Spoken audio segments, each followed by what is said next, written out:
Hello students and welcome to video 2 in chapter 2.4, motivation and demotivation. In the first video we looked at financial rewards. In this video we're going to look at non-financial rewards and types of training. So the first thing we're going to do is define non-financial rewards, and we're going to look at 6 examples of these. So non-financial rewards are when we try and motivate employees that do not involve giving them money, basically. Whereas when we did in the previous video, we did financial rewards, and this is when we're giving employees some sort of money or cash payment in order to motivate them.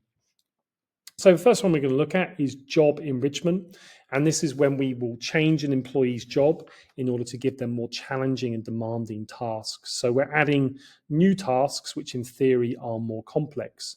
So let's say, for example, I've got examples over here. I'm an IB business management teacher, so maybe my school for job enrichment says we'd like you to mentor new teachers.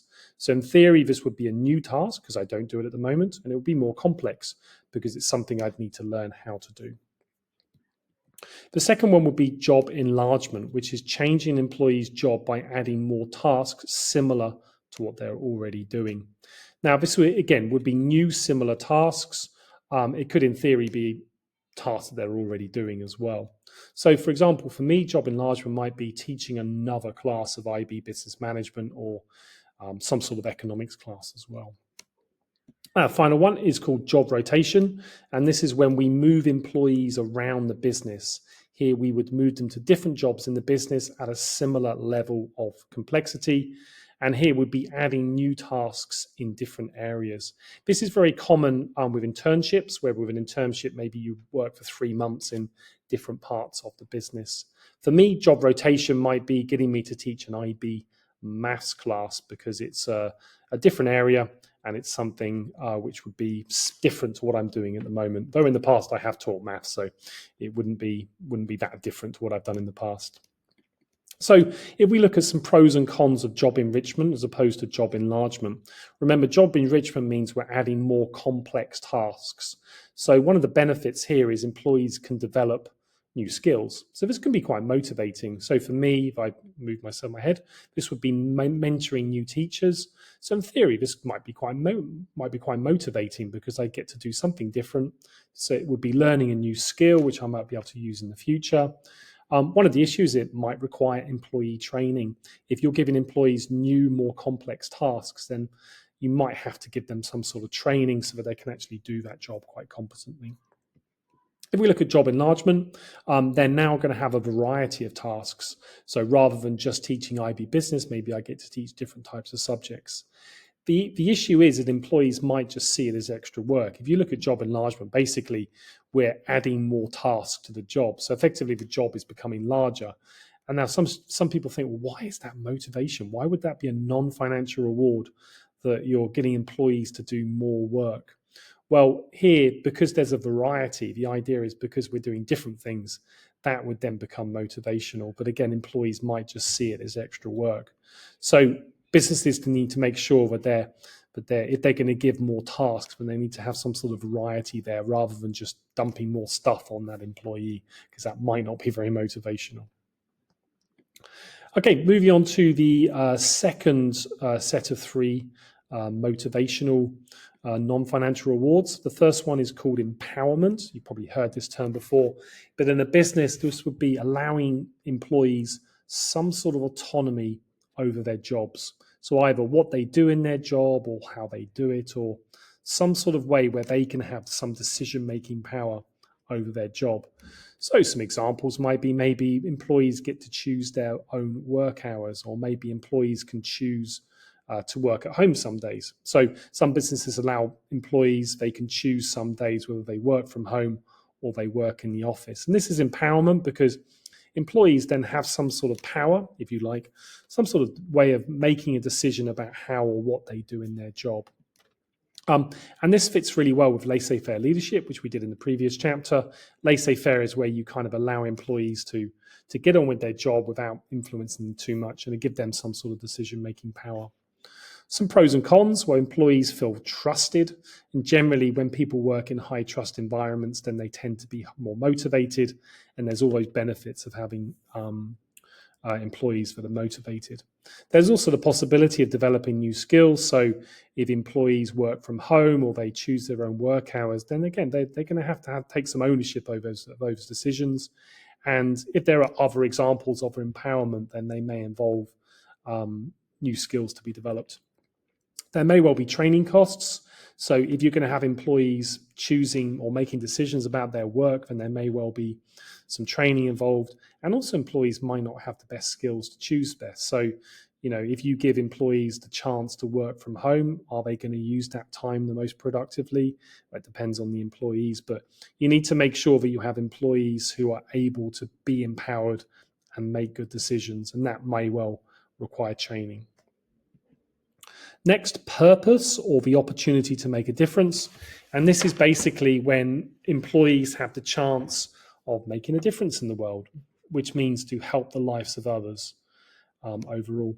Now, some jobs, this is built in naturally. So if you look at doctors and nurses and my job as a teacher, you could argue that those jobs we are directly, hopefully making a difference in the world.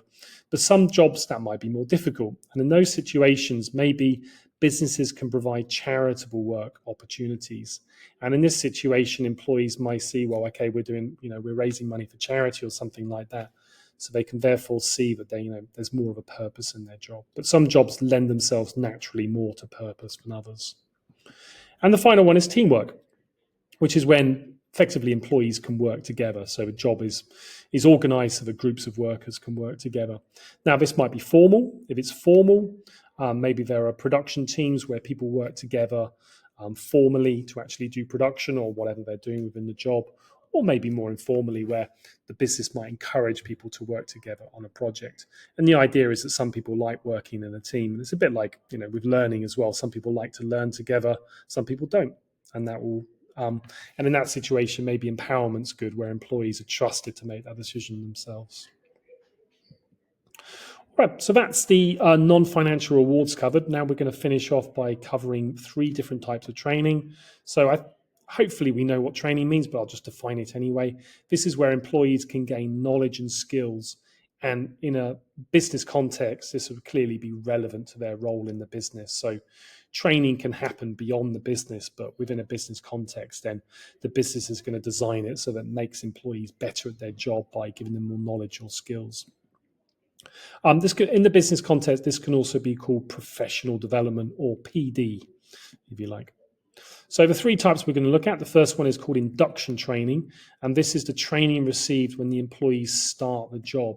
And this will happen to you when you go and start a job. Often the first few days is all about getting to know the business. So maybe you learn about the business, maybe you get to meet new colleagues. And a lot of businesses will run a buddy system where somebody who's been in the business a long time, or a reasonable long time, will then buddy up with new people and obviously help them through the transition to starting when they start that business. The next 2 are on the job and off the job training. So on the job means when we train employees, or employees are trained, and it happens at the physical location of the workplace. So some examples might be maybe the business asks some specialists to come to the workplace to do some speeches. Maybe you do online training whilst you're in the office. And also, like we said earlier, job rotation, where employees get to go to different parts of the business. And this is seen as training because then you get to see how different parts of the business might operate. Off the job is the opposite, which is where we have employee training that takes place away from the workplace. So physically, it's a different physical location to where the offices are located.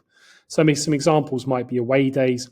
So away days are when all the employees go to like a training center and they go and do group activities and learning, or assault courses and things like that. If employees go to conferences, that would also be off the job training. And sometimes you can do like part-time MBAs where maybe 1 or 2 days a week you go to a university, you go and do lectures there, and then the rest of the time you're actually in the office. So obviously some MBAs can be done online, but then that whether it's on the job or off the job depends on where I guess you take those classes, whether in the office or elsewhere. So some pros and cons of training. I mean, this is covered elsewhere in the syllabus.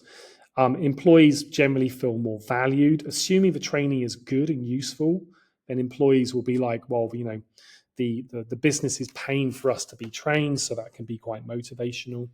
Employees can learn new skills and knowledge, so they'll be better employees, which is good for the business.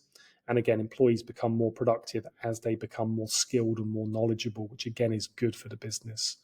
The cons of training are the training costs. So if we ask specialists to come in and give lectures, then we need to pay them.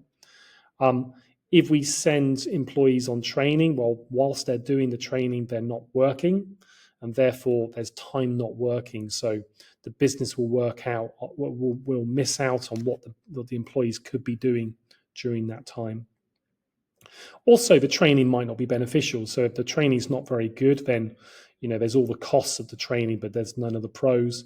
And one thing businesses tend to be fearful of is, well, if we spend all this time training employees, what happens if they leave? And that's not something that the business can control. But in theory, if we offer really good training opportunities, then that's an incentive for employees to stay. So this is not always something that the business can control. All right, we've now done financial rewards, non-financial rewards, and types of training. Next video, we're going to start with 3 of the motivation theories. I'll see you then.